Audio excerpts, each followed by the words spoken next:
अलका जी, महाराज जी आपके चरणों में दंडवत प्रणाम। महाराज जी, मैं आपसे क्षमा मांगना चाहती हूँ। जब भी मैं जप करती हूँ तो आपसे और राधा रानी से अर्थ मांगती हूँ। महाराज जी। कोई बात नहीं, जो चाहिए वो मांगते रहिए। जिस दिन श्री जी चाहेंगी, जैसा चाहेंगी, या तो कामना की पूर्ति कर देंगे या कामना ही हटा देंगे। हम उनके बच्चे, हम कहाँ जाएं? हमें भूख लगेगी तो भोजन मांगेंगे, हमारे अंदर कामना है तो कामना मांगेंगे। आप कृपाल हो, ऐसा कृपा करो कामना ही ना रह जाए। बस ये बढ़िया बात है कि अपने ही श्री जी से मांगे कि बाबा, जैसे माँ के पास गए, हमें इतने रुपया दीजिए, नहीं हमें चाहिए इतने, नहीं देंगे नहीं देंगे नहीं देंगे, तू बदमाश, बर्बाद करेगा। तो ये बात माँ से ही हो सकती है, दूसरे से नहीं हो सकती। आप दूसरे से रुपये मांगो तो कहेगा हमारा काम करो, जाओ उसको 5 थप्पड़ मार के आओ, 100 रुपया देंगे। दूसरा आपको फंसाने का काम करेगी, लेकिन माँ 5 थप्पड़ मारेगी, 1 रुपया नहीं देगी, क्योंकि जानती है ये बिगड़ जाएगा। और अगर जानती है कि ठीक से चल जाएगा तो 11 मांगने पर 21 दे देगी। तुम चिंता क्यों करते हो? बस ऐसे ही अनंत वात्सल्य लिए हमारी श्री जी हैं। अगर हमारे रुपया मांगने से हमारा जो सुख का हेतु भगवत प्राप्ति छूट जाएगी तो नहीं देंगे। अगर लगता है हाँ सही ढंग से प्रयोग की आवश्यकता है तो बिन मांगे दे देंगे। पर हम मांग रहे हैं तो हम श्री जी से मांगे, हम ये नहीं कहते ना मांगो। तुम्हें जो भी अंदर लगता है कि मांगना चाहे तो अपने प्रभु से मांगो, क्योंकि ये वही देंगे जिससे आपका कल्याण होगा। और नहीं तो फिर नहीं देंगे, चाहे जितना मांगते रहो। और अगर ना भी मांगो तो जब जो आवश्यकता होगी वो देख रहे हैं।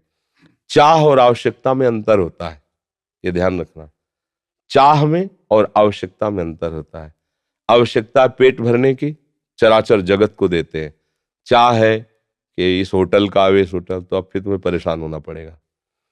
आवश्यकता है तन ढकने की, भगवान सबको, जिनको वस्त्र से तन नहीं ढकना होता उनके रोए ऐसे दे देते हैं कि तुम्हारे शॉल कंबल उनकी गर्मी से फेल हैं। वो ऐसे उनके रोए ऐसे होते, सर्दी छू भी नहीं सकती। देखो कितने कृपालु हैं। जिन पक्षियों को भगवान खुला रखते हैं उनमें ऐसे रोए देते हैं कि जिससे उनका शरीर हिट बना रहे। भगवान बड़े कृपालु हैं। अब हमको चाहिए कि अमुक कंपनी, तो चलो मेहनत करो। नहीं, सबके लिए यथा योग्य भगवान वस्त्र भोजन आवश्यकता की वस्तु देते हैं। चाह की पूर्ति के लिए आपको फिर क्रियाएं करनी पड़ेंगी। और अचाह हो जाओ तो भगवान स्वयं जिम्मेवारी ले लेते हैं। भगवान आपको वैसे ही पोषित करेंगे जिससे आप भ्रष्ट नहीं होगे। अगर चाह करनी तो फिर आपको क्रियाएं करनी पड़ेगी, फिर मेहनत करनी पड़ेगी। पंकज जी चंडीगढ़ से, राधा वल्लभ श्री हरिवंश। महाराज जी आपके चरणों में कोटि कोटि प्रणाम। महाराज जी, मैं माँ दुर्गा का भक्त हूँ। माँ दुर्गा के दर्शन करना चाहता हूँ, तो मैं क्या करूँ कि वो जल्दी आ जाए? महाराज जी। जब बच्चा माँ की गोद में बैठना चाहता है तो सबसे पहला उसका कार्य होता है खिलौने खेलना बंद करता है। माँ उसके पास खिलौने भेजती है। जितना वो माँ की तरफ बढ़ने की कोशिश करेगा, माँ कार्यरत है तो उसे खिलौना भेजेगी, दे दो ये सब। वो अगर उन खिलौने से ना खेले, रोए, तो फिर घर के किसी सदस्य को प्रेरणा करती है, बिटिया उठा ले गोद में थोड़ी देर। वो उससे भी चुप ना हो तब फिर वो दौड़ के आ जाती है। भाव, पहले हमको इन भोगों का त्याग करना होगा जिन भोगों में हम खेल रहे हैं। फिर हमारी अनुकूल मांगे हमारे सामने आएंगी, माँ से ना मिलने के लिए बाधा बनकर। हम उन मांगों को भी जो सोचा था, चाहा था, वो मिले, पर हम उसे स्वीकार न करें और रोते ही रहें, तो फिर मां नहीं रुक सकती। वो तो वात्सल्य में कुपुत्रो जायते क्वचिदपि कुमाता अनुभव। फिर वो आकर के साक्षात, पहले हमारी सामर्थ्य तो होनी चाहिए माँ के दर्शन हो। हमारी माँ कोई प्राकृतिक माँ है क्या? आद्या शक्ति अनंत महामहिम है। वो ऐसी थोड़ी कि इन प्राकृतिक नेत्रों से ऐसे, जैसे अपनी अम्मा को ऐसे देख लेते हैं ऐसे। वो केवल तुम्हारी माँ थोड़ी, जगत माता है। और वो आद्या शक्ति है, ईश्वरी है। कोई ऐसे थोड़ी कि ऐसे देख लोगे। पहले भोगों का त्याग करो और उनकी शरण में होकर के अंदर से उनके नाम मंत्र, उनके विज्ञ जो महापुरुष जन है उनसे मंत्र लेकर और उनके भावना से भजन करो। माँ का साक्षात्कार रामकृष्ण परमहंस जी ने जब के सिद्ध हो गए ना, वे माँ का दर्शन कोई खिलवाड़ है? फिर कृष्ण और काली में कोई अंतर थोड़ी उन्हें दिखाई दे रहा था। पूरा जगत उन्हें भगवत स्वरूप नजर आया। तो माँ का साक्षात्कार मतलब ब्रह्म साक्षात्कार। माँ कोई प्राकृतिक माँ थोड़ी है कि ऐसे ही गोद में बैठ जाओगे। उसके लिए ब्रह्म स्वरूप होना पड़ेगा, समस्त विकारों का त्याग करके केवल माँ की प्राप्ति के लिए। तो चाहे श्री कृष्ण प्राप्ति के लिए, चाहे माँ की प्राप्ति के लिए, वही प्रभु बने हुए हैं सब रूपों में। तो जितना सत्संग है सब उन्हीं की प्राप्ति के लिए है। आप पहले तो विकारों से बचिए, ब्रह्मचर्य का पालन कीजिए, खूब नाम जप कीजिए और लक्ष्य बनाइए कि देवी जो सर्वभूतों में व्याप्त शक्ति है, मैं उसका अनुभव करना चाहता हूँ। वो आ जाएंगी, कृपालु हैं, कृपा करके दर्शन दे। देवी प्रपन्नार्थ हरे प्रसीद, प्रसीद मातर जगतोखिलस्य, प्रसीद विश्वेश्वरी पाहि विश्वम, त्वमीश्वरी देवी चरा चरस्य। हे देवी, आप ही चराचर रूप में विराजमान हो। आ गई ना सिद्धांत के सर्वम खलविदम ब्रह्म वासुदेवा सर्वम, आ गया ना। एक ही बात है, वो तत्व तो एक ही है, चाहे उसे माँ कहो चाहे पिता कहो, चाहे दोस्त कहो चाहे प्रीतम कहो। वही सखा है, वही प्रीतम है, वही माँ है। तुम जिस भाव से बजोगे आ जाएगा। तुम्हें वो माता च पिता तुम्हें, तो वही शिव है, वही शक्ति है, कोई दो तो है नहीं। वही माँ है, वही पिता है। आप माँ भाव से बजोगे, हमारे प्रभु माँ भाव से आ जाएंगे। पर उनके आने के लिए जो स्वागत तैयारियां करनी वो हमें करनी होगी। हमारे हृदय में जो अभी कूड़ा करकट वासनाएं हैं ये हटानी पड़ेगी। खूब नाम जप करे और भाव से चले तो तुम्हारी बुद्धि में ही प्रकाशित हो जाएंगी। या देवी सर्वभूतेषु बुद्धि रूपेण संस्थिता नमस्तस्यै नमस्तस्यै नमस्तस्यै नमो नमः। विराजमान हो जाएंगे बुद्धि में। देख मैं आ गई। उनके प्रचंड तेज को कोई सह सके नहीं। जब तक भजन के द्वारा अंतःकरण निर्मल, उनके प्रचंड तेज को सह सकते हो। वो शिव शक्ति है, अंबा है, आद्या शक्ति है। और एक अंश में सूर्य विद्यमान, आंख मिला के देखो 12 बजे दोपहर के, और अनंत सूर्यों जैसी कांति मां भगवती की है, महाबलशाली। त्रिभुवन में कोई पैदा नहीं हुआ कि अपने रूप स्वरूप में आ जाए, उनसे आंख मिला ले कोई। भगवान शंकर भी चरणों में लौट गए नहीं लौट गए। तो ये बात ध्यान रखना कि ये माँ कोई ऐसी माँ नहीं है प्राकृतिक, ये आद्या शक्ति चिदानंद माँ है। ये ऐसे थोड़ी सी चुनरी और नारियल चढ़ाने से तुम्हारी कामनाओं की तो पूर्ति कर देगी, लेकिन साक्षात्कार होने के लिए फिर अपना अस्तित्व मिटाना होगा, अपने अस्तित्व का बलिदान करना होगा। अस्तित्व का बलिदान, पूर्ण समर्पण और उन्हीं का केवल चिंतन, आ जाएंगी। क्योंकि वही है, दूसरा कोई है नहीं। हमारी दृष्टि में सब एक ही परमात्मा है। उसे किसी भी नाम रूप से आप पूज कर प्राप्त कर लो, वही है, दूसरा कोई है नहीं। समझ गए? राधे राधे महाराज श्री, आपके चरणों में कोटि कोटि प्रणाम। महाराज श्री, मैं भजन मार्ग पे आगे बढ़ना चाहता हूँ। महाराज श्री, मन में लगातार डर बैठा हुआ है कि मेरे साथ कुछ बुरा होगा। बिल्कुल नहीं डरो। क्या होता है कि हमसे कोई ना कोई गलती होती रहती है। जब तक हम भगवान का निरंतर चिंतन नहीं करते तो वृत्तियां विषय की आती हैं, और विषय की वृत्तियों के द्वारा गलती होती रहती है, अभी या पूर्व में। उन गलतियों का परिणाम आता भय, दुख, शोक, बंधन, निंदा, जन्म मरण। एक क्रम है उसका। ये जो मन में भय आया है ना, ये कोई पूर्व का कर्म है जो अज्ञान आवृत करके मुझे भयभीत कर रहा है। एक जगह ऐसी जहां आपको कोई भय नहीं सता सकता, वो है भगवान के चरणारविंद। अगर उनका तुम में अपनापन हो जाए तो हर समय आप देखोगे कि भगवान का बल आपके अंदर जागृत है, फिर कहीं भय नहीं रहेगा।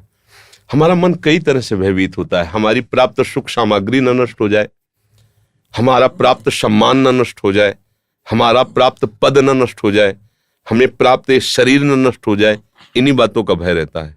और ये सब परिवर्तनशील, इसमें भय नहीं करना है। जब रात्रि थी तो दिन आ ही रहा है, और दिन है तो रात्रि आएगी। कोई भी ताकत इसको रोक नहीं सकती है। भगवान श्री राम का राज्याभिषेक सुबह होने वाला है। पूरी अयोध्या आनंद से मगन है, और सुबह उनको 14 वर्ष का वनवास हो जाता है। पूरी अयोध्या में शोक छा जाता है। तो हम डरे क्यों? हम प्रभु के बच्चे, प्रभु के अंश हैं हम, फिर हमें डर क्यों लग रहा है? कोई कर्म है जो हमको भयभीत कर रहा है, इसलिए हमें ऐसा कर्म करना चाहिए कि वो कर्म नष्ट हो जाए और भय हमारे हृदय में न रहे। भगवान की शरणागति का पहला लक्षण है निर्भय, दूसरा है निश्चिंत, तीसरा है निशोक। जितने भी भय हैं अधर्म के कारण लगते हैं, ध्यान रखना। कहीं भी चाहे जितना गुप्त रूप से अगर छोटा सा भी अधर्म हुआ है तो सबसे पहले वो आपको भय प्रदान करेगा, फिर जलन प्रदान करेगा, फिर विघ्न रूप में वो आ जाएगा, रोग रूप में, समाज के प्रतिकूल व्यवहार रूप में आपके सामने आ जाएगा, फिर हमारा संतोष भाव बिगड़ जाएगा। भूल करके भी कोई असत आचरण न करे, और जो असत आचरण हमारे भूल से हो गए हैं उनके निदान के लिए हम, जैसे एक कांटा दूसरे कांटे से निकलता है, ऐसे हम ऐसा बलि सत आचरण करें जो उसको नष्ट कर दे। वो है भगवान का भजन, दूसरा कोई नहीं। अगर हमें जो नाम प्रिय भगवान का, राम कृष्ण हरि ओम नाम जप कर रहे हैं, और दूसरों में भगवत भावना अत्यंत आवश्यक है निर्भय होने के लिए। जब तक हम किसी को व्यक्ति मानते रहेंगे तब तक हमें भय लगा रहेगा। हमें यह है कि ये व्यक्ति संचलित भगवान से है और भगवान मेरे हैं, तो ये वही करेगा जो मेरा कल्याण होगा, मेरा मंगल होगा। ये बिल्कुल मेरा मंगल नहीं कर सकता। आप तो इतनी अवस्था के हैं, प्रहलाद जी 5 वर्ष की अवस्था के थे, हिरण्यकश्यप त्रिभुवन पति था, सारी शक्तियां उसके हाथ में थी, और जो मन भाया सो किया प्रहलाद के साथ। आग में जलाया, क्या क्या नहीं किया, इतना भी नहीं डरे और ना किसी भी तरह का उनको ताप प्राप्त हुआ। बस उनको था मेरा भगवान है, मेरा भगवान सर्वत्र है, वो मुझे बहुत प्यार कर रहा है, मेरी सुरक्षा भगवान कर रहा है। एक तपस्वी परीक्षा लेने के लिए चक्रवर्ती सम्राट महाराज अम्बरीश जी के पास जाता है, केवल इस बात से कि मैं तपस्या का धनी हूं, ये राजा होते हुए मेरे से भक्ति में कैसे बड़ा माना जा सकता है। परीक्षा के लिए गए और उनसे चूक हो गई। इतने महाभागवत को उन्होंने दोष ना होने पर दोषारोपण कर दिया, वो एक आगे कथा है लंबी, और कृत्या उत्पन्न कर दी। एक कदम पीछे नहीं हटे अम्बरीश जी, ऐसे ही खड़े रहे, क्यों उनको पता है मैं भगवान का हूं, सब में भगवान की सामर्थ्य है। अगर ये कृत्या का विधान भगवान ने किया मुझे नष्ट करने को, नष्ट कर सकती, अन्यथा नहीं। क्या हुआ, सुदर्शन चक्र प्रकट हो गया, कृत्या को नष्ट किया और दौड़ा करके पूरे त्रिभुवन में जलाया। दुर्वासा जी को मारा नहीं, क्योंकि वो भी भगवान के जन थे। हमें अगर भगवान पर विश्वास हो जाए और ये भावना हो जाए कि सब भगवान की शक्ति से संचलित है। देखो, प्रभाव अलग अलग हो सकता है यंत्र का, लेकिन बिजली तो एक ही है। हीटर में, कूलर में, चाहे वो शीतलता प्रकट करे, वह गर्मी प्रकट करे, या कोई कार्यरत हो या अकार्य, बिजली तो बिजली है। ऐसे ही कोई दुष्ट स्वभाव वाला है या अच्छे स्वभाव वाला है, वह या क्रियारत है या शांत है, सब में भगवत तत्व विराजमान है। हमें ये बात आ जाएगी, तुम निर्भय हो जाएंगे, निश्चिंत। मेरे पास जो कुछ है वो कितना है, इतना छोटा सा है, अनंत ब्रह्मांड है।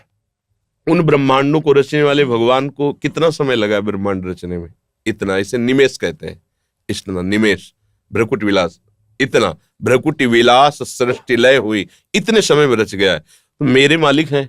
अगर किसी कारण से मेरा पद जाता है, मेरा प्रभाव जाता है, मेरी संपत्ति जाती है, मेरी अनुकूलता जाती है, तो मेरे स्वामी 1 सेकंड में इससे बड़ी अनुकूलता दे देंगे। मसका ही करें, बीरन चीज अजय ही मसकते। वो ब्रह्मा को मच्छर बना सकते हैं, मच्छर को ब्रह्मा बना सकते हैं। जो चेतन को जड़ करे, जड़े करे चैतन्य। जब इस बात पर विश्वास होगा तो आप निश्चिंत हो जाएंगे और आप कभी शोकित नहीं हो सकते, क्योंकि आपके पास जैसे पारसमणि मिल जाए तो किलो 2 किलो सोना चोरी हो जाए तो आपको शोक नहीं होगा, क्योंकि आप उससे जितना चाहो बना सकते हो। ऐसे भगवान अपने हो गए, भगवान से हमारा संबंध हो गया, तो त्रिभुवन की राज्य लक्ष्मी जाने पर भी आपको शोक नहीं होगा, क्योंकि माँ लक्ष्मी उनके चरणों को सहलाती रहती है। वो प्रभु मेरे यार हैं, मेरे मित्र हैं, मेरे गुरु हैं, मेरे पिता हैं, मेरी आत्मा है। तो निश्चिंतता, निर्भयता, निशोकता तभी रह सकती है जब हम प्रभु का आश्रय लें और निरंतर नाम जप का अभ्यास करें। अंदर ही अंदर जो नाम आपको प्रिय हो वो स्मरण करते रहें और कभी दूसरे का अहित ना होने दें। भगवान ने जो आपको सेवा दी, जो आपको पावर दिया, वो भगवान का पावर है। आप उसका प्रयोग करके भगवान की पूजा कीजिए। अगर लगता है ये अधर्म है तो चाहे कोई मारे भले हमें, हम उसका साथ नहीं देंगे। अगर लगता है धर्म है तो चाहे कोई मारे हमें, हम उसका साथ नहीं छोड़ेंगे। इसमें भगवान प्रसन्न हो जाते हैं। भगवान धर्मो रक्षति रक्षता, जो धर्म की रक्षा करता है धर्म। अब अपने लोग क्या हो गए हैं, हमारी बुद्धि जो है वर्तमान के सुख भोगों में इतना आसक्त हो गई कि इन सब बातों की तरफ, वो तो भगवान की आपके ऊपर कृपा है जो आप ये प्रश्न करके समझना चाहते हैं। नहीं, पदाधिकार और विषय सेवन और प्रगट में वर्तमान भोगों की बाहुल्यता में सुख बुद्धि, ये इस मार्ग की तरफ चलना ही नहीं चाहती। वर्तमान की प्रभुता में ही डूबी रहती है, फिर उसका भविष्य बहुत गिरा हुआ होता है। क्योंकि अगर हमारे सत आचरणों के प्रभाव से पद मिला है, सेवा मिली है, और अगर हमने सत आचरण अब संग्रह नहीं किए तो पूर्व के खत्म हो जाने के बाद हमारी गति खुद हम देख लेंगे कि हमारा निर्णय क्या होगा। ये टिकाऊ नहीं है, न ये शरीर टिकाऊ है, न ये पद टिकाऊ है, न ये संपत्ति टिकाऊ आपके पास जो है। ये कभी किसी और की थी, ये पद किसी और का था, कल किसी और का होगा। ये सृष्टि का क्रम है। आपको सेवा मिली है, सेवा कर लीजिए और स्वामी को प्रसन्न कर लीजिए, तो ऐसा पद मिलेगा जो कभी परिवर्तन नहीं होता। वो उनके चरणारविंद है, उनका सानिध्य है। बैंक में कार्य करता हूँ और लोग जो लोन के लिए अप्लाई करते हैं उनका निवारण होता है। तो आज के समय में देखता हूँ कि वो बहुत टारगेट बेस्ड होता है। हमें एकदम लक्ष्य होता है। बैंक वाले को आपको देना ही है, कस्टमर कहीं से लाओ कुछ करो, बस आप भागते रहें। कभी कभी तो लगता है कि हम किस चीज़ों के पीछे भाग रहे हैं, इसका क्या होगा। हाँ, अभी आपके ऊपर भगवान की कृपा है तो बुद्धि काम कर रही है, लाभ ले लो इसका। इसको एक मनोरंजन के तरीके पे लाओ, इसको ज्यादा मानसिक चिंतन में मत लाओ। ये संसार एक स्वांग है, स्वांग सिनेमा नाटक, और इसके पूरा का पूरा नाटक करने वाला, नाटक कराने वाला, नाटक की जो भी अभिनय की वृत्ति, वो सब एक के द्वारा ही प्रकट। जगन नाटक वही भवा, गोपाल शास्त्र नाम में भगवान का एक नाम, उसी का नाटक करो। तो आप स्वांग करो, आप इसमें सत्य का आरोप मत करो, आप एक नाटक कर रहे हो। तो जो आपको बैंक की सेवा मिली, जितना प्रयास कर सकते हो सच्चाई से उस स्वांग का निर्वाह करो, तो नाट्य अभिनय कराने वाला आपको इनाम देगा, इस नाटक से मुक्त कर देगा। सुनना, हर समय भगवत नाम जब करने की चेष्टा करो या करते रहो, और जो कर रहे हो अच्छे से करो, पर स्वांग करो। जैसे एक स्वांग में दो पुरुष, एक पत्नी बनता है, एक पति बनता है, दोनों पति पत्नी का स्वांग करते हैं, दोनों को पता है कि पर्दे के पीछे हमारा इसका कोई संबंध नहीं। ठीक ही ये पर्दा है माया का, इसमें स्वांग जो दिया गया है, पति पुत्र पत्नी कर्मचारी जो भी, उसको आप अच्छे तरह से निर्वाह करो। पर वो स्वांग केवल जो डायरेक्टर है उसकी प्रसन्नता के लिए कर रहे, फीस वो देगा। डायरेक्टर है श्री कृष्ण, फीस है जीवन मुक्तता। अगर आप ईमानदारी से अपने काम को करते हुए नाम जप करोगे तो संसार का कार्य भी आपको जीवन मुक्त कर देगा, भगवत प्राप्ति करा देगा। समझ रहे ना? देखो, रैदास जी अपने कठोता में अपना ही काम करते तो बड़े बड़े सिद्धों को परास्त कर दिया। ऐसे रैदास जी की कहीं छवि नहीं है। वो अपने बीच चौराहे पे बैठ के जूता गांठते थे, लेकिन राम राम राम राम राम राम, उसका परिणाम क्या हुआ? बड़े बड़े सिद्ध उनके रहस्य को नहीं जान पाए। तो आपको जो कर्म मिला है वो आपकी पूजा है, और उसका फल है, पूज्य कौन है? श्री भगवान। बात बन गई। अगर हम उससे सत्य मानकर करेंगे तो हमारा चिंतन ही नहीं जाए। जैसे आप इस समय जो भाव व्यक्त कर रहे हैं वो आप उसे सत्य मान रहे हैं। रोल है, जैसे आपको शराबी का रोल दिया जाए, वो आप बढ़िया निभाए, तो आपने कोई बोतल पी रखी थी क्या? वो पानी रंग भरा और ड्रामा पूरा, जब बाहर निकलोगे ना तो लोग क्या गजब का रोल किया है। तो बस इस रोल से बाहर निकलने के समय मालिक बोले क्या गजब का रोल किया, कहीं पता नहीं यार, कहीं चूक नहीं की, तो मालिक तुम्हें मुक्त कर देगा। केवल नाटक है। हमें बाबा जी का स्वांग मिला है, आपको गृहस्थी का स्वांग मिला है, दोनों अपने अपने रोल इस मंच पर ठीक निभाए और दोनों को एक ही फीस मिलेगी, जीवन मुक्त हो जाना, भगवत प्राप्ति हो जाना। इसमें फर्क नहीं पड़ता, इसमें फर्क नहीं पड़ता कि बाबा जी को कोई और भगवत प्राप्ति होती है और गृहस्थी को कोई और होती नहीं। बस अपने स्वांग में चूक गए तो फिर तुम्हें उसी स्वांग में भेजा जाएगा। अभी चलो, अभी ट्रेनिंग पास करो, अच्छा रोल, अच्छा का मतलब ठीक जो आपको। अर्जुन क्या कह रहे हैं? हम सन्यास लेके भजन करेंगे। बोले भगवान ने कहा तुम्हें स्वांग सन्यास का नहीं लेना है, तुम एक वीर योद्धा के अभिनय में हो, वही अभिनय करो, तुम काटो इनको और इसका परिणाम होगा मेरी प्राप्ति। अगर तू समझता है कि तू काटेगा तो देख, विराट रूप में दिखाया, मैं इनको चबा गया हूं जैसे लौंग इलायची चबाई जाती। केवल तू निमित्त मात्र बन जा। तो निमित्त मात्र बन जाओ, स्वांग की बुद्धि और बल वो सब प्रभु दे रहे, हमको बस स्वांग करना है, मस्त हो जाओगे। जब आप असलियत में तो फंस जाओगे। अब असलियत में थोड़ी सी होता है। और स्वांग करने वाला ऐसा स्वांग करे कि देखने वाले को असली समझ में आवे। एक बार नाटक हो रहा था कि अंग्रेज लोग भारतीय स्त्री को मतलब कष्ट दे रहे थे, एक गरीब परिवार को ऐसे, तो वही एक भारतीय बहुत सुलझे हुए नेता बैठे, जूता उतारा, मारा मंच से ऐसे, जो अंग्रेज बना हुआ सीधे लगा। उसने माइक पकड़कर कहा, आज तक मुझे इनाम जो नहीं मिला वो मिला। मेरे अभिनय से तन्मय हो गया और तन्मय होकर इसने सच्ची बात मान ली। यही अभिनय की महत्ता है। सब तुम्हें सच्चे माने पर तुम्हारा अभिनय अभिनय ही रहे। जैसे अभिनेता अभिनय करने में जानता है कि गोली नहीं लगी पर मरने का पूरा स्वांग करना है। हमारा ब्याह नहीं हुआ पर पत्नी का पूरा स्वांग करना है। बेटा नहीं है, 2 घंटे के लिए आया है पर पुत्र का स्वांग कर। ऐसे ही न तुम्हारी कोई पत्नी न तुम्हारा कोई बेटा है, न ये तुम्हारा शरीर है। स्वांग मिला है कुछ वर्षों के लिए, ठीक से निभा लो, भगवान के पास चलो। राधा राधा राधा। नमीश आहूजा जी पटियाला से। राधा वल्लभ श्री हरिवंश। महाराज जी आपके चरणों में कोटि कोटि प्रणाम। महाराज जी, श्री जी की कृपा से मैं 7 साल से प्रतिदिन मंदिर जाता हूँ, प्रतिदिन नाम जप भी करता हूँ, पर मेरे जीवन में जब भी कोई प्रतिकूलता आती है या कोई कार्य सफल नहीं होता तो मेरे शरीर के रिश्तेदार मुझे कहते हैं, कहाँ गए तुम्हारे भगवान, प्रतिदिन मंदिर जाने का क्या फायदा हुआ। जब वो ऐसा कुछ भगवान के विषय में बोलते तो मुझे बहुत गुस्सा आता है। महाराज जी मेरा मार्गदर्शन करें। देखो, अज्ञानी जन तो कुछ भी बोलते रहेंगे। अभी मंदिर जाना या कुछ भी सत्कर्म करना नई खेती है, पर माल तो पुराना ही खाना पड़ेगा। अभी जो पूर्व स्टॉक है गोदाम में वही चलेगा। फसल आगे वाली जब आएगी तो उन जो भी प्रश्न करे कि मंदिर जाते हो तो क्या हुआ, तो किसान पहले खेती तैयार करता है, फिर बीज बोता है, फिर सिंचाई करता है, महीनों सेवा करता है, खूब पैसे लगाकर उसे बल प्रदान करता है खेती को। फिर जाके जब राशि का समय आता है, जैसे निकल गया, अब 1 मन गेहूं बोने वाला 60 मन गेहूं उसी से काट रहा है। अब जब 1 मन गेहूं फेंक दिया और दूसरे दिन उसके पास रोटी के लिए नहीं, अब उसे कोई उपहास करे कि बेवकूफ है ये, फेंक के आया 1 मन, कम से कम पिसवाता तो 1 हफ्ते चलता, क्या करेगा वो 1 मन। तो चुप रहो, 4 महीना चुप रहो, इसके बाद वो 1 मन 60 मन तुम्हें जब देगा तब उसको बताना कि ये देखो 1 मन फेंका था, अब 60 मन आया है। तो अभी आपका मंदिर जाना, भगवत आराधना करना, ये नया कर्म है। ये जब फलीभूत होगा तब तक पता नहीं वो देखने वाले रहें कि ना रहें। क्योंकि कोई भी खेती तत्काल नहीं होती ना, तो इसलिए बच्चा ये सत्कार्य है। सत्कार्य कभी व्यर्थ नहीं होता। जब असत कार्य नहीं बिना दंड दिए रहता तो सत्कार्य तुम्हें मंगल किए बिना कैसे रह सकता है।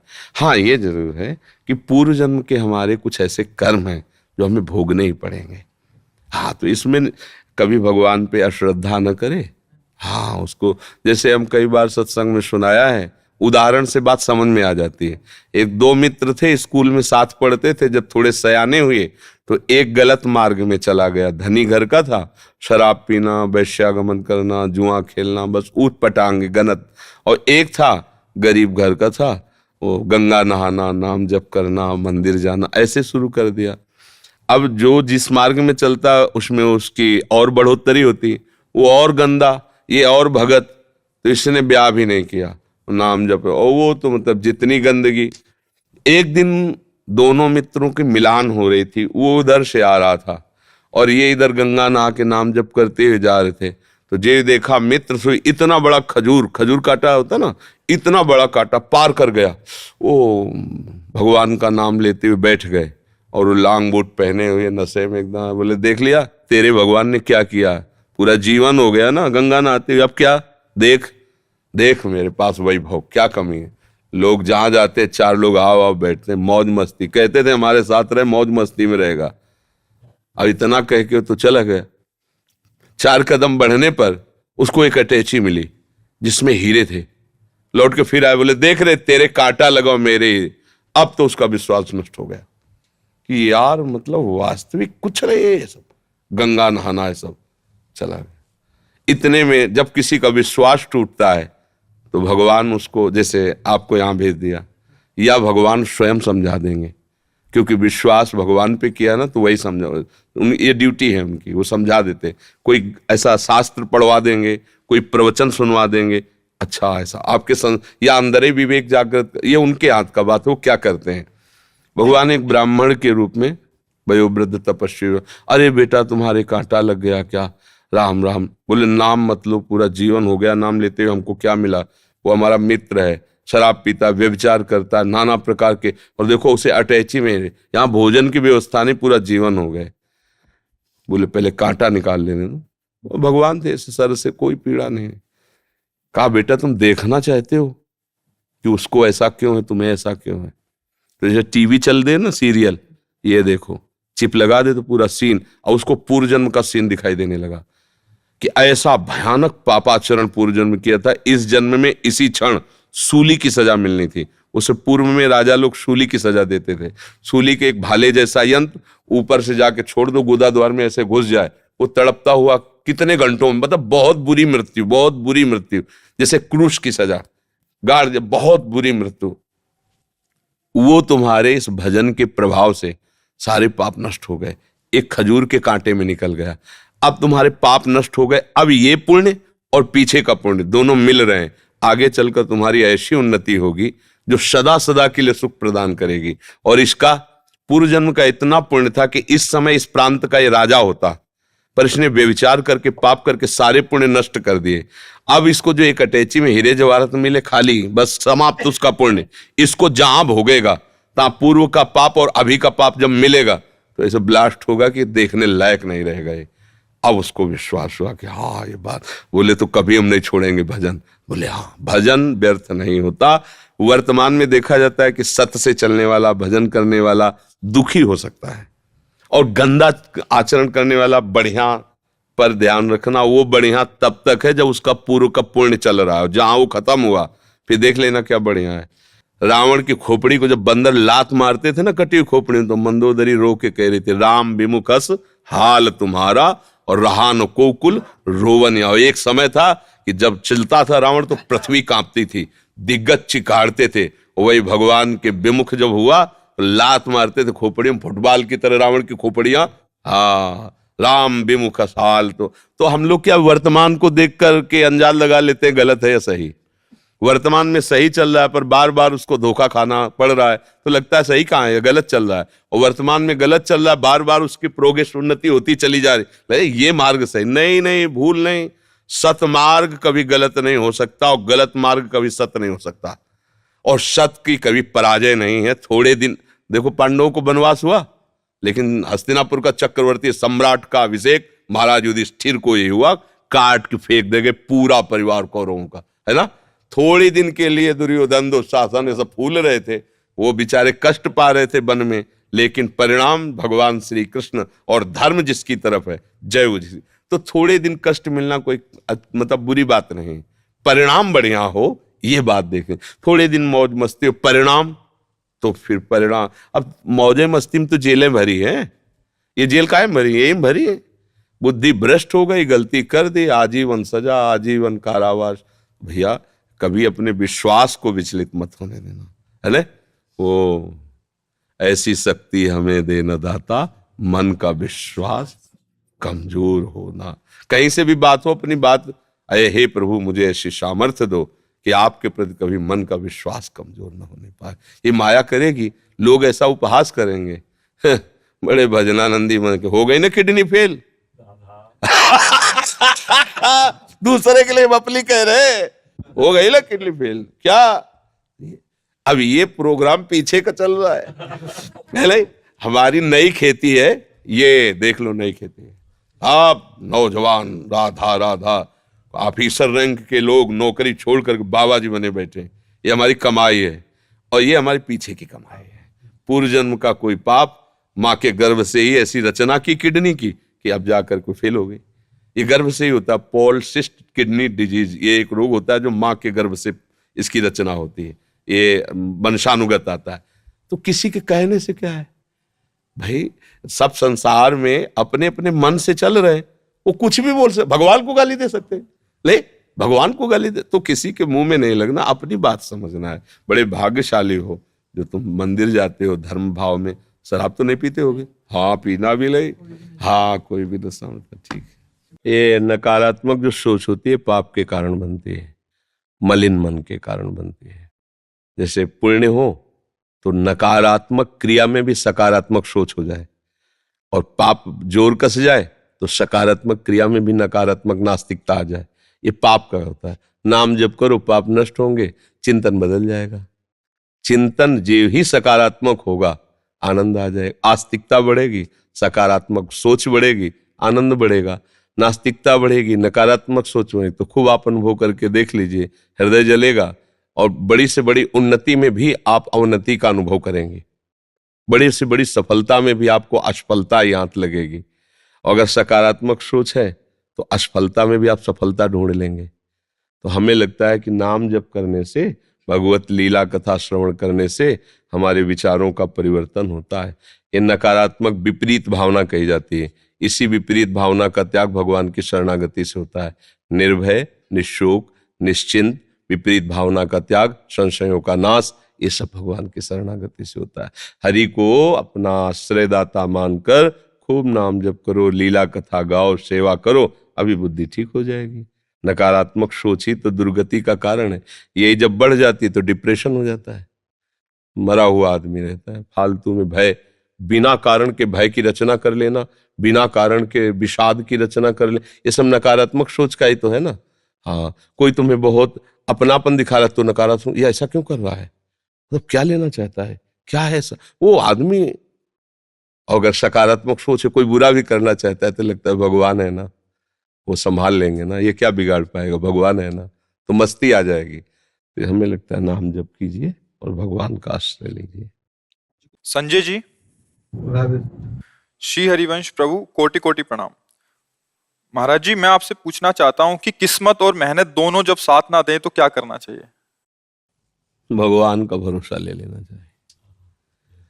अच्छा, किस्मत किसे कहते हैं पहले तुम्हें समझना चाहिए। किस्मत किसे कहते हैं? जो हमने पूर्व में कर्म किए हैं शुभ अशुभ, उन्हीं का परिणाम किस्मत बनता है आके। और कर्म जो हम नवीन कर रहे हैं, नहीं तो नवीन कर्म जो हमारा होता है वो पूर्व प्रारब्ध से प्रभावित होता है। तो जैसे आपने व्यापार किया, आपको सफलता नहीं मिली, पूरा सच्चा प्रयास किया, लेकिन पूर्व का जो कर्म है वो आपको बाधा पहुंचा रहा है। जो पाप है वो अगर आपका व्यापार सफल हो गया तो आप सुख भोगोगे ना, वो नहीं सुखी होने देगा। कौन? आपका कर्म। ये नवीन कर्म है, पर पूर्व का आपका प्रबल प्रारब्ध बुरा वो चढ़ा बैठा हुआ है। अब एक कर्म ऐसा नवीन हो जो प्रारब्ध को रौंद दे, वो है राधा राधा राधा। और इसे कोई पकड़ नहीं रहा, समझो, इसे कोई पकड़ नहीं रहा। आप भगवान नाम जप करे, भगवान का आराधन करें, ये उसको नष्ट कर देगा। अहम त्वाम सर्व पापेभ्यो मोक्षयिष्यामि मा शुचा, मैं तुम्हें पवित्र करूं। अब अपने बल से नहीं हो सकता भैया, इतना कुठार जमा है, गोदाम जमा है, वो हमें आगे। मैं सपने में बहुत देखता हूँ आपको। अरे कौन सपने, सब देखते सब है। कैसे यहाँ तक आ गए? देखो भाई, हमारी जागृत की सत्ता ले तो स्वप्न की क्या हाल है। अब जागृत की तुम्हें वो स्वप्न नजर आ रहा है, हमें ये सब स्वप्न नजर आ रहा है। उमा कहो में अनुभव अपना, सत हरि भजल जगत सब सपना। रमन आनंद श्रीवास्तव जी, महाराज जी आपके चरणों में कोटि कोटि नमन। महाराज जी, मैं अपने द्वारा किसी को भी तनिक भर भी कष्ट नहीं पहुंचाना चाहता, परंतु अगर किसी भी कारणवश ना चाहकर मुझसे कोई ऐसा अपराध बन जाए या किसी को कष्ट पहुंचे, तो मैंने किसी को कष्ट पहुंचाया है उसे सोच सोच के वो आत्मग्लानि होने लग जाती है। नहीं नहीं है, विवेक रखो। हम किसी को दुख पहुंचाने की चेष्टा नहीं कर रहे। अब कोई अपने आप अपनी बुद्धि के द्वारा द्वेष करके, ईर्ष्या करके, मत्सरता करके या क्रिया करके दुख भोग रहा है, तो उसके कर्म का फल है। हमको उसमें विषाद करने की जरूरत नहीं है। ऐसे विषाद में तो परेशान हो जाओगे, भजन ही नहीं होगा। फिर किस किस को सुखी करेंगे? कौन कौन सी सामने पेशगी होगी आपके, हम सबको सुखी कर दोगे क्या? किस भाई, कौन कौन क्या मांगे रखेगा? कोई चाहेगा कि तिलक मत लगा यार, हमें अच्छा नहीं लगता। क्या यार कंठी बांधे नाटक, हमें अच्छा नहीं लगता। बहुत से हम किसकी अच्छा लगने की बात, हमको क्या अच्छा लगता है, शास्त्र सम्मत है कि नहीं, वैसे चलना है। तुमको जो दुख सुख भोगने को मिल रहा है, तुम्हारा चिंतन, तुम्हारा कर्म है, हमारे द्वारा नहीं होगा। अगर हमारे द्वारा किसी को पीड़ा पहुंचती, कष्ट पहुंचता है, हमने जान के पहुंचाया है, तो हम प्रभु से क्षमा मांगते हैं। अन्यथा फिर ऐसे संसार है, वो अपने आप सोचकर दुखी हो, सोचकर चिंतन बिगाड़ लियो, बात अलग है। तो इसलिए विवेक का आश्रय लो, नहीं तो परेशान हो जाओगे। ऐसे सीधे साधे आदमी कि यार वो दुखी, आप क्या करें हम। बहुत तरह के लोग होते हैं। देखो, अगर संसार में जीना है तो कुछ युक्तियां सीखनी पड़ेंगी। धर्म से चलो, हम कह रहे किसी का हित नहीं, पर कोई तुम्हारा अहित करने आ रहा है तो ऐसे थोड़ी बैठ जाओगे। कोई तुम्हें मारने आ रहा है तो बचाने की कोशिश करनी चाहिए। जब ना बच पाए तो फिर भगवान की जैसी इच्छा हो। ऐसे हमें किसी को दुख नहीं देना है, लेकिन अगर कोई अधर्माचरण करने आ रहा है तो तुम्हें दुख हो या सुख इसकी परवाह नहीं। अब नहीं तो अगर आप ऐसे बाबा जी बनकर साधु दोगे, घर के सब बर्तन छिला ले जाएंगे तुमसे, तुम्हें जीना मुश्किल कर देंगे। एक बार नारद जी निकले तो एक गांव के लोगों ने कहा कि यहाँ का एक सांप बाम्बी में रहता है, बड़ा भयंकर, पूरा गांव डरता है। तो नारद जी दिव्य भाषा संपन्न भी थे, बाम्बी के पास गए, उसको बुलाया, निकल है, बोले देखो आज के बाद किसी को काटना नहीं फिर हम तुम्हें दंड देंगे। जो आगे 2-3 दिन बाद उधर से निकले तो घायल पड़ा था। बोले तुम्हारी दशा कैसे? बोले आपने की है। बोले हमने क्या किया? बोले रोक दिया था ना कि काटना नहीं, अब जो आता है वो ईंटा डंडा मार, हम बाहर निकलना मुश्किल है। बोले फुसकारने के लिए थोड़ी मना किया था, काटो मती, लेकिन फुसकार ऐसी मारो कि कोई नजदीक लावे, समझ रहे हो ला? तो ये जो सांसारिक लोग होते हैं, काटो मत, लेकिन फुसकार तो रखो कि तुम्हारी भाव में इतनी दम होनी चाहिए। अरे जीवन जीने के लिए मिला, पवित्र जीने के लिए मिला है।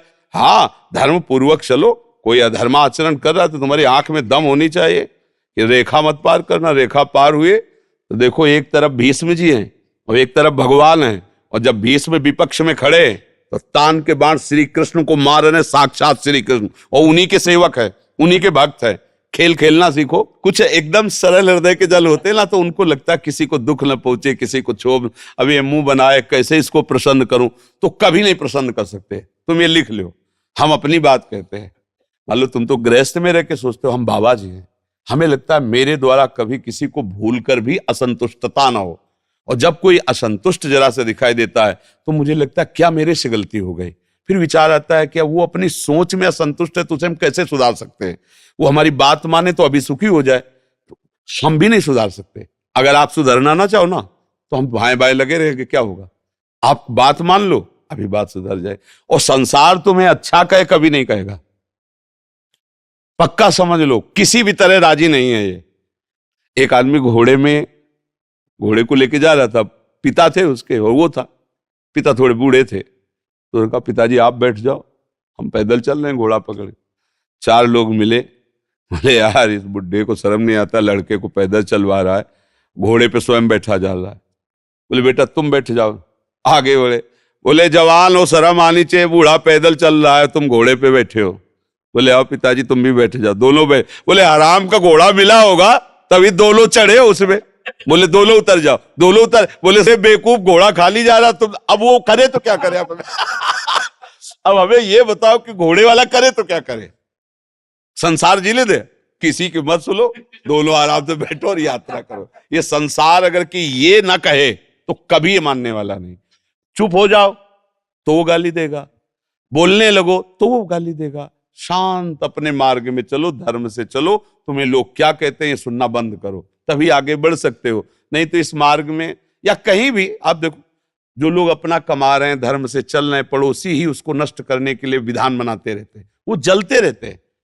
अगर आप अपने को भगवान की शरण में रखकर भजन मार्ग में नहीं चलोगे तो ऐसे ही झगड़ा होता रहता है। आपस में घर परिवार के झगड़े और जेल और थाना पुलिस सब वो भोगते रहते हैं। विवेक है नहीं, पशुओं की तरह जीवन व्यतीत करते। नाम जप करो, किसी को कष्ट मत दो। अगर कोई दुखी हो रहा है तो उसका भाग्य, उसका विचार, उसका चिंतन, हमारे द्वारा कष्ट नहीं दिया जा रहा है। दिनेश कुमार जी बिहार से। राधा वल्लभ श्री हरिवंश। महाराज जी, बचपन से ही स्वामी रामसुखदास जी महाराज जी के शरणागति पुस्तक पढ़कर भगवत शरणागति के मार्ग पर चलना शुरू किया, परंतु कोई प्रगट में मार्गदर्शक नहीं होने के कारण पतित हो गया, ब्रह्मचर्य अधोगामी हो गया। 2.5 साल से सत्संग नित्य सुनता हूँ और राधा राधा राधा वल्लभ श्री हरिवंश जप करने का भी प्रयास कर रहा हूँ, फिर भी अखंड ब्रह्मचर्य नहीं रह पा रहा। कृपया मार्गदर्शन करें कि अब अखंड ब्रह्मचर्य रहकर आपके द्वारा।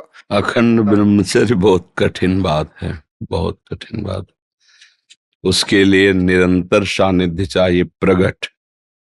खान पान, संयम, आसन, प्राणायाम, व्यायाम, ये अखंड शब्द उनके अंदर आता है जो ऋषि कुलों में रहे हैं, जो ऋषियों के आश्रमों में शासन में रहे हैं, जहां संसार का इतना विषय बाहुल्यता है, जहाँ का खान पान अपवित्र है, जहाँ का संग दूषित है, तो आप कुछ क्रिया करें न करें, ऊर्ध्वगामी थोड़ी वीर हो जाएगा। और वीर बिना ऊर्ध्वगामी हुए अखंड कैसे हो सकता है? उसके लिए आसनों पर 6-6 घंटे पद्मासनों पर बैठे, बिना हिले डुले, भीषण कष्ट हुआ पर उसे सही शांत, तो सुषुम्ना नाड़ी खुली, वीर ऊर्ध्वगामी हो। प्राणायाम के द्वारा प्राणों का संयम, शरीर को व्यायाम के द्वारा स्वस्थ, आसनों के द्वारा वश में कर लेना, आहार के द्वारा पवित्र बुद्धि करना, इंद्रिय भोगों का दृश्य श्रवण संभोग इनसे दूर रहना, इंद्रिया पवित्र, तब जाके वीर ऊर्ध्वगामी होता है। उसे कहते हैं अखंड ब्रह्मचारी। अब वीर अधोगामी हो चुकता है जब, तो उसका प्रवाह बन जाता है। क्रिया करो ना करो, वो प्रवाह में जब उसका एक समय होता है, वो फिर अपने समय से निकलता रहे। अब उसमें कि क्रिया अगर नहीं करते, कोई स्वप्न में आदि गंदी क्रिया नहीं देखते और स्वाभाविक हो जाता है, तो तुम्हें अपराध नहीं लगेगा और तुम अखंड ब्रह्मचारी नहीं कहे जाओगे। उसके लिए बहुत से अखंड ब्रह्मचारी ऐसे थोड़ी होता है। हाँ, प्राणों की बाजी लगा देनी पड़ती है और रोना होता है। हम लोग रोए हैं, कैसे कैसे बड़े बड़े महात्माओं से सब। तो 6 घंटे आसन पे बैठे, हर नस नाड़ी आग उगलती है। पद्मासन लगाया कभी? कभी लगाया पद्मासन? है? अब जानते ही नहीं, तो अब अखंड ब्रह्मचर्य ऐसे थोड़ी रोका जा सकता है। सिद्धासन पर, सिद्धासन बाएं एड़ी, गुदा और मूत्रेंद्री के बीच के स्थान में दबा के ऐसे, दाहिनी एड़ी उसके बीच में ऊपर ऐसे मूत्रेंद्री के ऊपर रख करके सीधे ऐसे, ये सिद्धासन। 3 घंटे बिना हिले, हर नस नाड़ी ऊर्जा, वो ऊर्ध्वगामी। ऐसे थोड़ी होता है कि ऐसे अखंड ब्रह्मचर्य तो शब्द ही नहीं लग सकता। ब्रह्मचर्य सुरक्षित रखने का प्रयास हो सकता है, जैसे खान पान, थोड़ा व्यायाम आदि से, वो अखंड और निरंतर भगवदाकार वृत्ति, ना कोई विषय श्रवण, ना कोई विषय सेवन। ये तो बड़े बड़े ब्रह्म ऋषियों का संकल्प होता है, महात्माओं का जो योग में चढ़े बड़े हैं। आप तो बस इतना करो, गंदे आचरण मत करो, गंदी क्रिया मत करो, गंदा भोजन मत खाओ, नाम जप करो, व्यायाम करो, शरीर को थकाओ दौड़ भाग सेवा से, तो वो लंबा समय तक चलेगा, पर वो अखंड स्थिर नहीं होगा। ऐसा नहीं हो सकता है। व्यवहारिक वातावरण में सांसारिक भोगों के बीच में रह के मनमानी भोजन करते हुए ऐसे ऐसे नहीं होता है। शून्याकार वृत्ति, ताओ, प्राण संयम, मन पवित्र, जितेंद्री, और फिर वीर ऊर्ध्वगामी। बहुत मतलब ये शब्द तो मतलब नहीं हो सकता, क्योंकि यही अवस्था होती है ऊर्ध्वगामी करने की। तो या तो आप बाबा जी होते और फिर हम देखते कि हाँ बचपन से प्रयासरत हो, तो फिर उसमें। अब आप जानते हैं कि पद्मासन कैसे कहते से, तो ऊर्ध्वगामी कैसे? मेरुदंड 6 घंटे 8 घंटे एकदम 90 अंश के कोण में सीधा, श्वास को बिल्कुल शांत, पास बैठा हुआ है लेकिन तुम्हारी श्वास नहीं सुनाई, ऐसा नहीं, चल रही कि नहीं चल रही, एकदम शांत, प्राण संयम में, तब सुषुम्ना नाड़ी खुलती है, फिर ऊर्ध्वगामी, फिर तो मतलब जब ऊर्ध्वगामी हो गया तब अखंड ब्रह्मचारी शब्द आता है नहीं? हाँ, अखंड तो छोड़िए, पर ब्रह्मचारी बनने की चेष्टा कीजिए। अधिक से अधिक इसका संयम हो, स्वयं से कोई गंदी चेष्टा न हो, कोई गंदा दृश्य नहीं, तो धीरे धीरे फिर लंबा समय खिंचता चला जाएगा। धीरे धीरे ऐसा होता है जी। जसविंदर कौर जी, राधे राधे महाराज जी। महाराज जी, जब हम किसी दुनिया की वस्तु की तरफ जाते हैं और मेहनत करने पर भी कुछ फल नहीं मिलता, तो हमें उस रास्ते को छोड़ देना चाहिए या स्वीकार कर लेना चाहिए कि ये भगवान की इच्छा है? हाँ, यदि वो सत्य मार्ग है, धर्म पूर्वक किया जा रहा है और उसका सही फल आपको नहीं मिल रहा है, तो हारना नहीं चाहिए। इस बार सही नहीं मिला तो आगे मिलेगा, क्योंकि अगर हमारा वो फल में विघ्न पड़ रहा है तो कोई पूर्व का कर्म है जिसका नाश हो रहा है, फल नहीं प्राप्त हो रहा, पर ये मार्ग सही है इसलिए हम हटेंगे नहीं, तो हमें एक दिन फल की प्राप्ति अवश्य हो जाएगी। ये तो मतलब प्रमाणित बात है। विद्यारण्य नाम के बहुत बड़े महापुरुष हुए, सन्यासी हुए, सन्यास मार्ग में, तो गरीब ब्राह्मण के घर जन्मे हुए थे।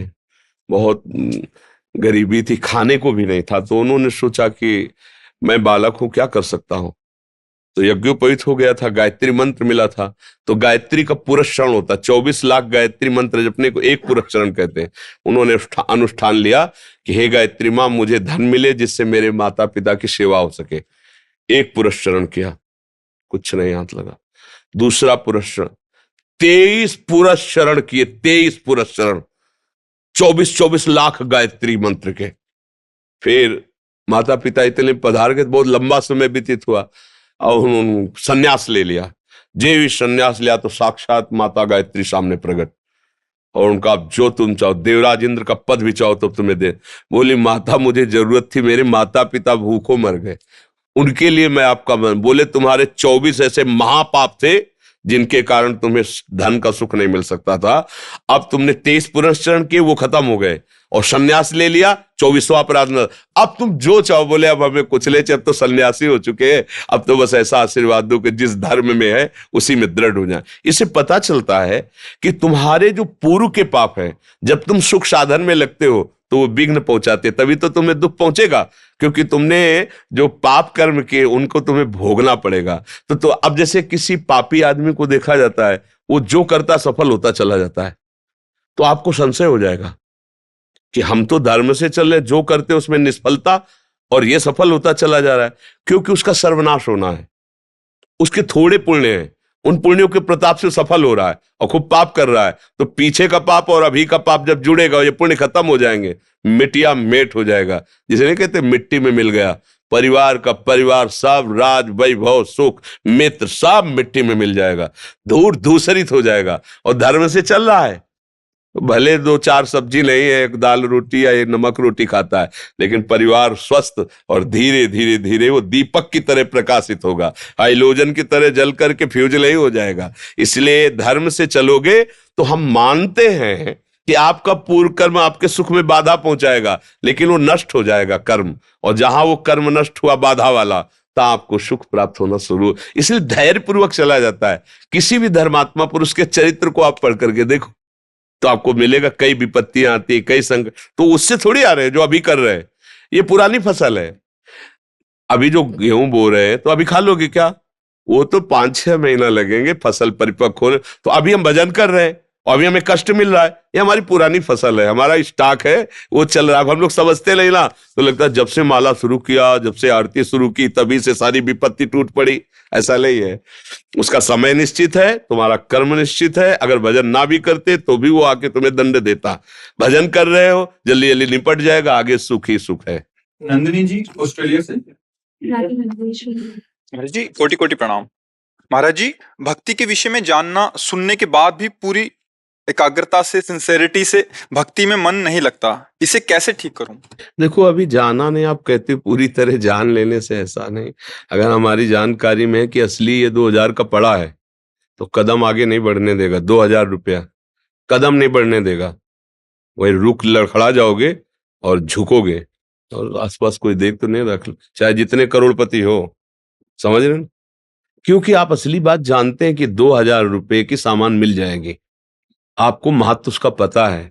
अभी आपको भक्ति का, आप केवल बुद्धि से जाने, महत्व तो नहीं पता। जिस दिन महत्व पता चल जाएगा तो हृदय ना एक क्षण के लिए भी भगवान का विस्मरण नहीं करेगा।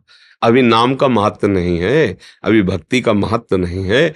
बातें बना लेना देखो अलग बात होती है, बातों को सुन लेना अलग बात होती है, बातें सुना देना अलग बात होती है, लेकिन उसका महत्व जागृत हो जाना।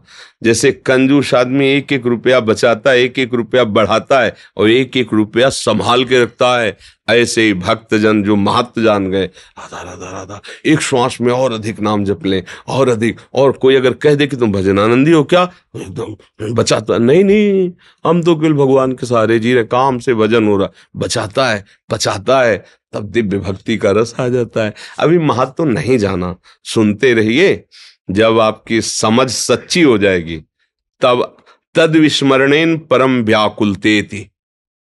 जैसे आपका रोज 5000 रुपया की प्रॉफिट होती है व्यापार में, और 1000 रुपया का घाटा, मान लो आप 4000 प्राप्त करें, तो आपको कैसा लगेगा? केवल 1000 में आपको उदासी लगेगी ना कि यार, मतलब कैसे 1,000 का घाटा कैसे हो गया? लेकिन आप नाम जप करते हैं, 1 घंटा नाम नहीं जपे, भूल गए 24 घंटे में। वो अखंड स्मरण करना भक्त का स्वरूप है। आपको कभी रोना आया, कभी व्याकुलता आई, तो क्या महत्व जाना है? 1,000 का महत्व जाना है तो भले कहो कि कोई बात नहीं, लेकिन अंदर अंदर आपके चलेगा कि यार थोड़ी सी चूक हो गई। अगर हम प्रयास कर लेते तो 4 की जगह 6 भी कमा सकते थे। आज एक रोज 5,000 कमाते थे, आज 1,000, ये घाटा कैसे पूरा हो आप सोचोगे। लेकिन दिन भर में आपने कितना भगवान का भजन छोड़ा, इसका कभी आपको गम हुआ, कभी दुख हुआ आपको? क्यों नहीं हुआ? क्योंकि महत्व नहीं भाई, 1,000 रुपए के बराबर भी नाम का महत्व नहीं है। देखो ना अपनी भक्ति को, देखो अंदर से। और यहाँ क्या कह रहे हैं? त्रिभुवन की राज्य लक्ष्मी देने पर भी जो आधे पल के लिए भगवान का स्मरण, वो भक्त है। भागवत शास्त्र ऐसा कह रहे हैं, त्रिभुवन की राज्य लक्ष्मी। हमारी हालत क्या है? 150 रुपए में घंटा 2 घंटा भगवान को भूल सकते हैं। अब भूल क्या सकते हैं? पूरा जीवन निकल गया, याद ही नहीं कर रहे। केवल वही भोग सामग्री, धन संपत्ति, पद प्रतिष्ठा, मान, बस इसी में। तो अभी भक्ति की बातें कर लेना अलग बात है, भक्ति में हृदय हो जाना ये अलग बात है। तो अब जैसे अपने लोग कहते हैं कि मैं भक्ति सुनता हूं, भक्ति जानता हूं, वो जान भी अनजान है। जैसे स्वप्न में आपने देखा मैं जग गया हूं और मैं बाजार गया, सामान लाया, बढ़िया भोजन बनाया, खाया, लेकिन सब झूठा था, क्योंकि आप सो रहे थे। स्वप्न में ही देखा। जब ये पता चलेगा जगने पर कि यार वो तो मैं सो रहा था, स्वप्न देख रहा था, कुछ नहीं, न बाजार गया, न कोई सामान लाया, न कोई भोजन बना, और हमने खा भी लिया, अरे ये तो सब झूठा था। ऐसे ही अभी वो बात नहीं आई जिसे भक्ति कहते हैं। भक्ति यहाँ का विषय होता है। न लाज 3 लोकन की, न वेद को कहो करे, न शंख भूत प्रेत की, न देव जच्छते डरे।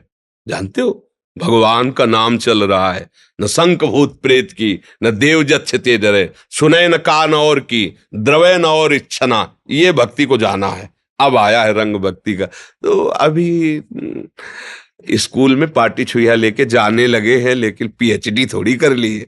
समझ रहे ला, भक्ति का रंग चढ़ जाना अलग है। भक्ति की बातें कहना और सुनना ये भी एक अंग है उसका, वो आप पहुंचाएगी, पर अभी नहीं। अभी तो लगो, जो सुना है उस पे। जब नाम का ऐसा महत्व हो जाए कि सबसे श्रेष्ठ तुम्हें नाम लगने लगे। अभी देखो हम आपको भक्ति का रंग बताते। भक्ति में सर्वश्रेष्ठ भगवान होते हैं ना, सर्वश्रेष्ठ भगवान ही की तो भक्ति होती है ना। कोई मित्र आ जाए तो हम भगवान को भूल जाएंगे, कोई भोग सामग्री आ जाए भगवान को भूल जाएंगे। कहाँ है भगवान का स्थान?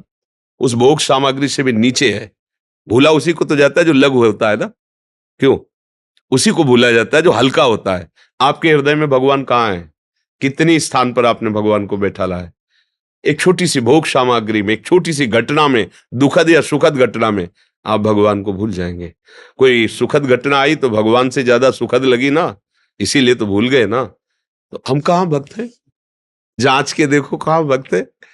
कोई भी अभी ऐसी भक्ति का रंग नया कि भारी से भारी भोग सामग्री, सुख व्यवस्था, ऐश्वर्य या घबराहट या दुख हमें भगवान से विमुख न कर पाए, उसे भक्ति कहते हैं।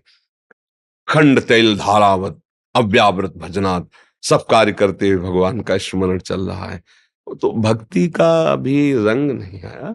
खूब नाम जपने का प्रयास करो, प्रभु की सेवा करो, भोग लगा करके ही प्रसाद पाओ, थोड़ा बुद्धि शुद्ध होगी, धीरे धीरे समझ में आ जाएगा।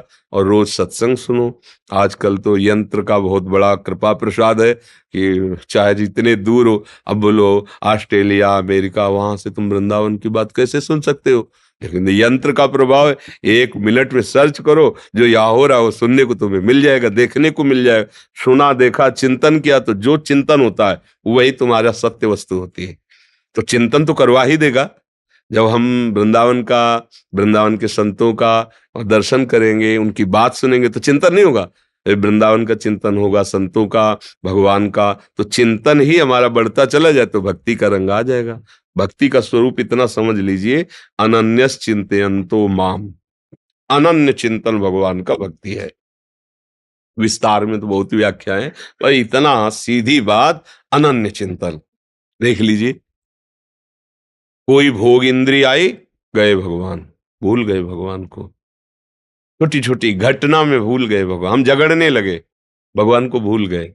अपना मान, अपना सम्मान, अपना सुख, अपनी व्यवस्था इतनी प्यारी है कि कहीं एक जगह भी हम भगवान को प्यार के लिए जगह नहीं दे पा रहे हैं।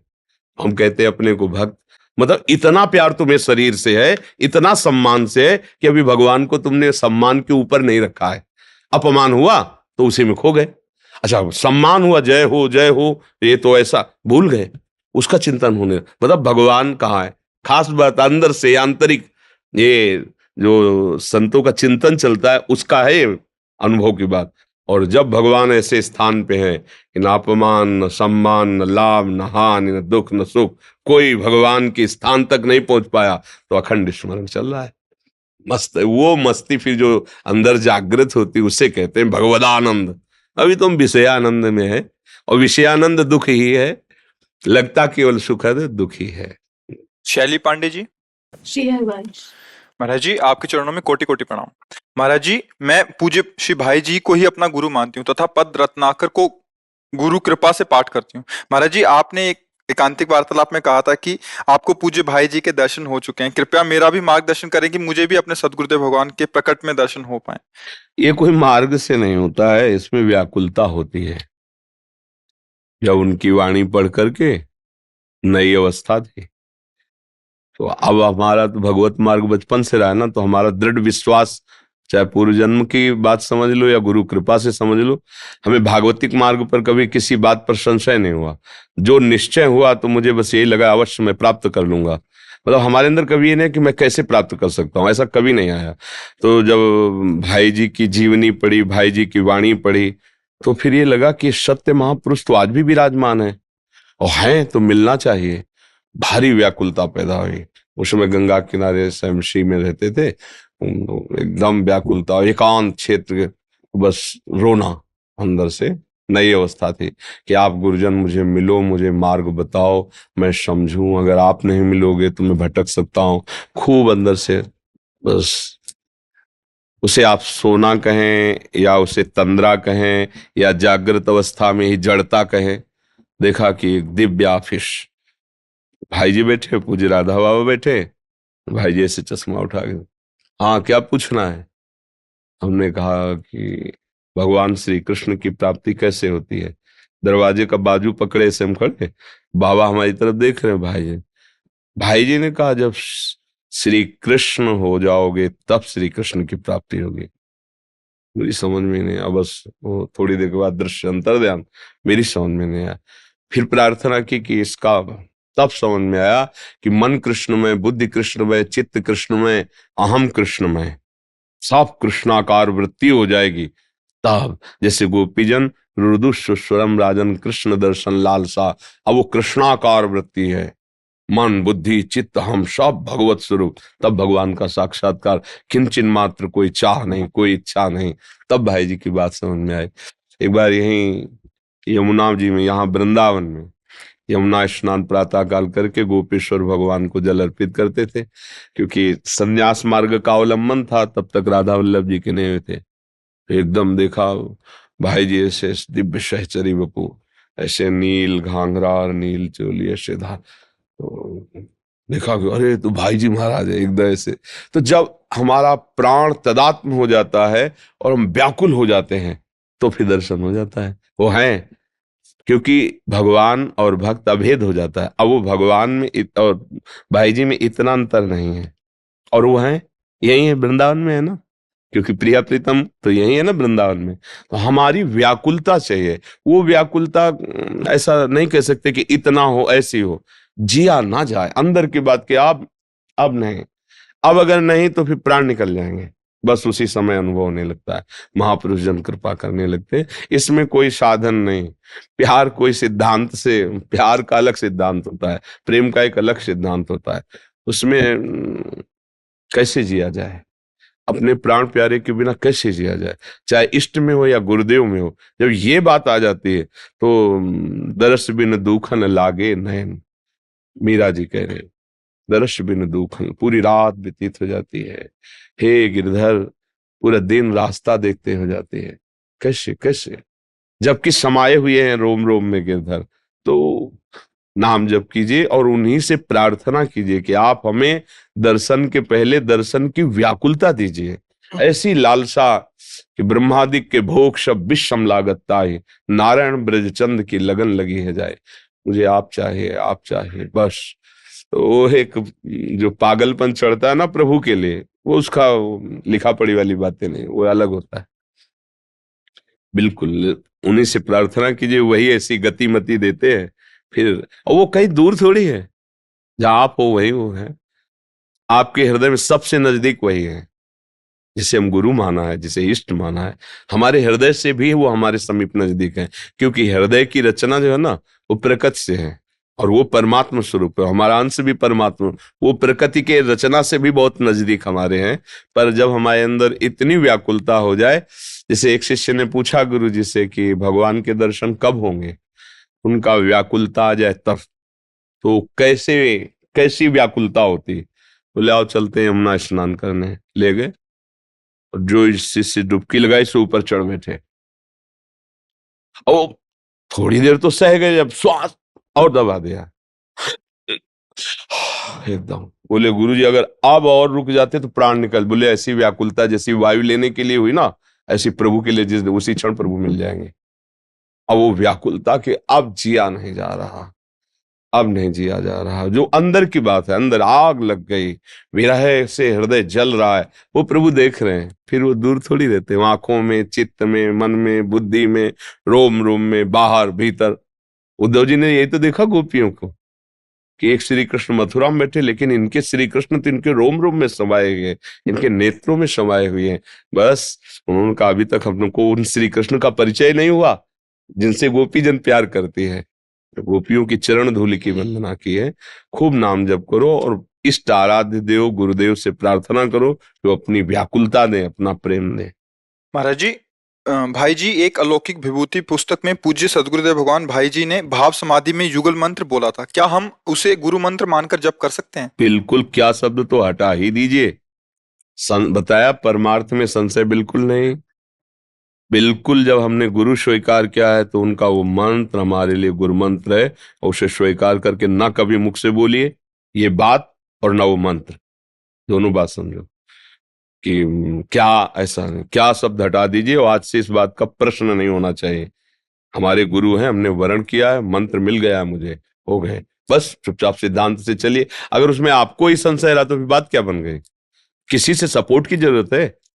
हमने जिसका वर्ण किया किसी के सपोर्ट से है ना, कि वो सपोर्ट कर दे तो हम मान लें, वो सपोर्ट ना करे तो हम ना माने। नहीं तो हम सपोर्ट करो या ना करो, तुम्हारे सपोर्ट से ही मतलब नहीं। ब्रह्म ऋषि जन आकर सप्त ऋषि पार्वती जी से कह रहे हैं कि सुना है आप तपस्या कर रहे हो वर प्राप्ति के लिए जी। तो भगवान शंकर में क्या है? मृग चर्म धारण करते हैं, चिता की भस्म लगाते हैं, जटाओं का बवंडर है। अरे ऐसे दूल्हा तुम्हें मिला दे तो वैकुंठ में विराजमान भगवान श्री हरि है शायद। महादेव में क्या गुण है? गुण समुद्र भगवान श्री हरि, उनका माना महादेव अवगुण भवन। अवगुण में एक भी गुण नहीं, माना आपकी बात।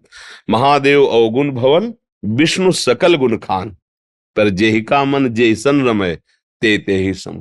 कोट जन्म लग रगर हमारी, बरऊं शंभु न तरहूं कुमारी। करोड़ जन्म तक मैं तपस्या करूंगी और वर के रूप में चाहूंगी तो केवल महादेव जी को चाहूंगी। किसी की सलाह की जरूरत है? अपनी निष्ठा, अपना प्यार, अपने हृदय का विषय, कभी प्रश्न मत करना इस विषय में, नहीं तो संशय हो जाएगा। नहीं, अब कोई कह दे नहीं अब वो तो अब अंतर ध्यान हो गए, प्रगट में तो गुरु बनाना ही पड़ेगा। वो प्रगट है, जिसको अगर हम मानते हैं कि मेरे प्रभु हैं तो प्रगट है, वो कण कण में है। अगर सत्य है तो त्रिकाल सत्य है, त्रिकाल सत्य है तो इस समय भी है। फिर हमें क्या संशय करना? बस अपने भाव में दम होनी चाहिए। बात यह है, अपना भाव किसी के सपोर्ट में नहीं होना चाहिए। वो सपोर्ट हटा ले तुम्हारा भाव गिर जाए, नहीं, किसी का कोई सपोर्ट नहीं, सीधे हृदय से स्वीकार किया, बस बात बन गई। और जब उनको आगे बढ़ाना होता तो आगे बढ़ा देते हैं, उनको आगे जैसे बढ़ाना होता है। हाँ, एक जगह कस के पकड़ लो, वही सब बना देंगे, क्योंकि वही एक है परम तत्व, दूसरा नहीं।